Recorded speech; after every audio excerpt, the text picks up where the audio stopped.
So yesterday, Andrew Berry mentioned that speeding, huh? That he thought it wasn't smart. I figured somebody had to ask it. So, Yeah. So he said that it wasn't smart. He said he talked to you.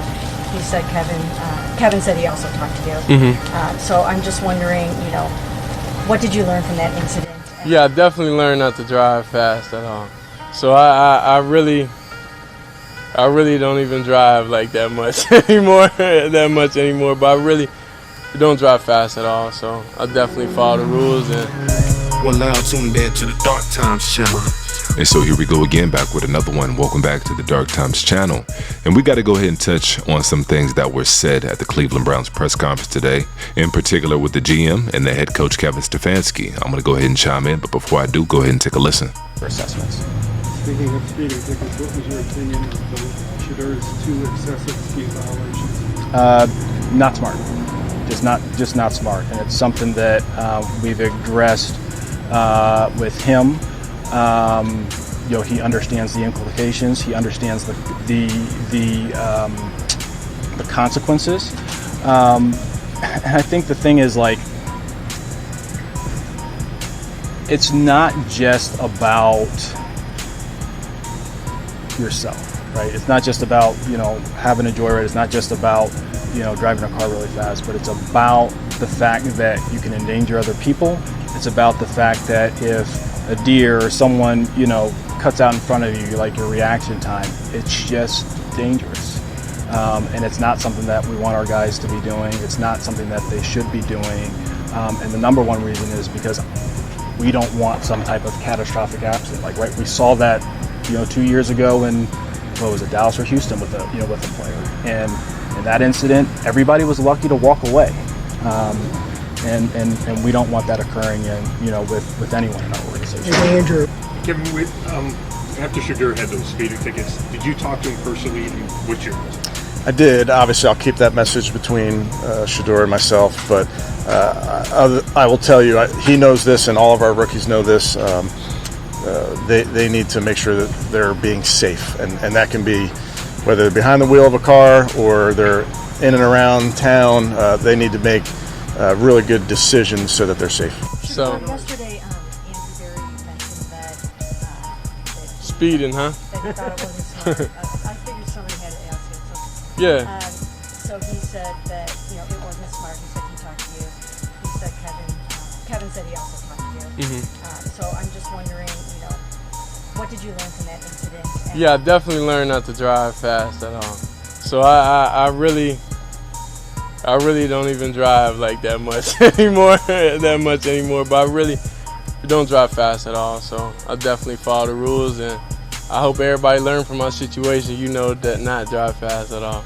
And so it's good to see Shedeur Sanders being accountable and taking responsibility for his actions, because we've all been there, we've all done it, and some of us even over 100 miles an hour. I'm not going to incriminate myself, but I've been there. I grew up in the Fast and Furious era, and so I know what it is.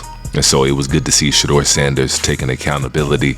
And I was surprised that the GM didn't mention Myles Garrett. I know he mentioned another team and some of the accidents that took place within the NFL, but I was surprised he didn't mention Myles Garrett. Back in 2022, Myles Garrett was involved in a serious accident, one that could have taken his life.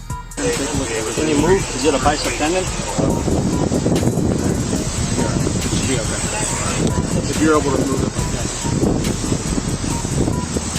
And so it's a dangerous game. It's a dangerous game because you never know what's going to happen. In the case of Myles Garrett, I think he swerved to avoid hitting a deer. And so you never know. You never know what car is going to jump out in front of you. And so going at that kind of speed limit is a no-no, especially when you're in the position of a Shedeur Sanders with everything to lose. And so I don't think we're going to see that happening again anytime soon. But something else I wanted to touch on. One of the reporters at the press conference asked probably the best question I've heard asked since Shedeur Sanders was drafted to the Cleveland Browns. I'm going to go ahead and play it, and then, of course, I'll come back and chime in. Andrew, when it comes to the decision on the starter, I wanted to ask, will that solely be a Kevin decision? And I want to frame it in the context of you already acknowledged that you required an extra first-round pick in a draft that's supposed to be strong with quarterback. You have 2 rookie quarterbacks. Most people would just be able to use you to see what you have in those guys, as opposed to putting Joe or Kenny out there. So like, how will you as a general manager kind of That's good. It's a good question, right? Like, because look, let's call it what it is. There like at times is maybe a little bit of tension in terms of future versus present. But like that's really not the way that we look at it, Daniel. We look at it as like, hey, let's have all these guys out there. Let's like see how they perform. Let's see what their strengths and weaknesses are, and build an offensive support around the starter when Kevin's ready to name it. I would say more generally to your question, Kevin and I might be the only ones who talk more about the quarterback position than you all, throughout the next couple weeks, and it's something that we'll talk about consistently. I think you guys know us well enough that we work really well together in that regard. But at the end of the day, like I trust him. You know what I mean? Like I trust his discretion. I trust our coaching staff in terms of who they want to play, and I think we'll get a lot more information over the upcoming weeks. And we're gonna take a couple more. And so I'm glad the reporter asked the question the way he asked the question, because it's not that they just have 4 quarterbacks all competing for a starter position. It's the fact that they also have 2 first-round draft picks in next year's draft, which is considered to be, by most experts, a very deep quarterback draft. And so the million-dollar question is, how do you make sure that you can properly evaluate all 4 quarterbacks before next year? And I'm not sure you can do that with 4 quarterbacks.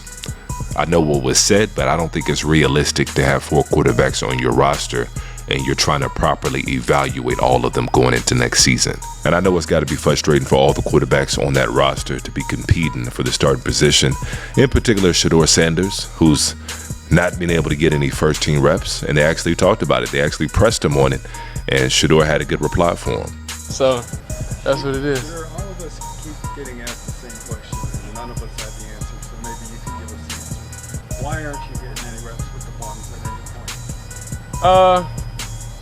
I don't think that's not my place, to answer, to even be able to give the answer to that. I feel like it's not in my control, so I'm not even gonna think about that or have that even in my thought process of why it is. Like, it's a lot of people that want to have the opportunity to be at this level, and I'm here, and I'm thankful to have the opportunity. So whenever that is, it is. But it doesn't make me feel down, or it doesn't make me feel left out or anything, because I know who I am as a person, I know who I am as an individual, and I know what I could bring to this team. So I can never feel less than, in any circumstance.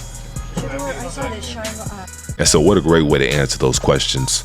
And I know it's got to be frustrating for Shadur to have to answer those questions day in and day out, but I think he's prepared for it, because if he knows like I know, and a lot of us know, Shedeur Sanders being taken in the 5th round, we know what that was about, or at least most of us do. And if you believe that and you know that, then you would also understand that there's no way the Cleveland Browns can give Shedeur Sanders first-team reps before the preseason. Because if they do that and he starts looking good with the first-team reps, then the question goes back to, why was he drafted in the 5th round? And that's not something the Cleveland Browns want to have to answer to, nor the NFL. And so this is probably the only course of action that the Cleveland Browns can take. When Shedeur Sanders does get his opportunity and he lights it up in the preseason, or whenever his opportunity comes with the first team, then that's the time. That's going to be the time to switch. That's going to be the opportunity for the Cleveland Browns to switch. But it's going to take some time, and it's going to be a little bit of a process, mainly from what I just stated. But we're about a week away from the first preseason game, and so we're going to see what's what here pretty shortly. But go ahead and drop a comment in the comment section below. Let me know what y'all think about the video. Let me know what y'all think about Shedeur Sanders' chances of starting or working out with the first team during the preseason. And if you haven't done so already, make sure you guys go ahead and hit that like button for me. And if you're not new to the channel and you enjoy the content so far on this channel, make sure you go ahead and hit that subscribe button for me as well. And as usual, peace and chaos.